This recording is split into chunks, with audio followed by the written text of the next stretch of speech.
Today, we have the Goodyear EfficientGrip Performance 2, a veteran from 2020, versus the Hankook Ventus Prime 4, a fresh contender from 2022. In wet braking, Hankook stops slightly sooner at 34.1 meters, just 0.2 meters ahead of Goodyear's stopping distance of 34.3 meters. For wet handling, Goodyear leads with a time of 84.8 seconds compared to Hankook's 86.5 seconds, a difference of 1.7 seconds.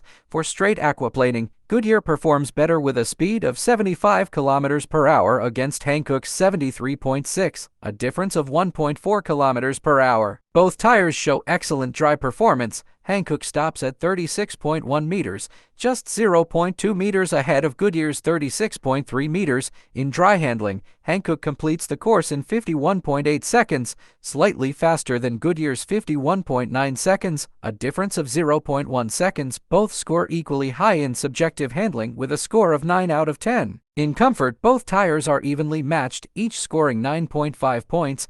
However, Goodyear registers a quieter 70.8 decibels compared to Hankook's 72.8 decibels, a difference of 2.0 decibels. Goodyear excels with a rolling resistance coefficient value of 7.5, outperforming Hankook's 8.4, a difference of 0.9. This means better fuel economy and reduced carbon emissions for Goodyear. In summary, Hankook Ventus Prime 4 offers great wet and dry performance with slightly shorter braking distances, making it a solid choice. In the meantime, Goodyear EfficientGrip Performance 2 stands out with superior wet handling, better noise levels, lower rolling resistance, making it a great investment for those prioritizing a quieter, more efficient ride. Thanks for watching and don't forget to subscribe.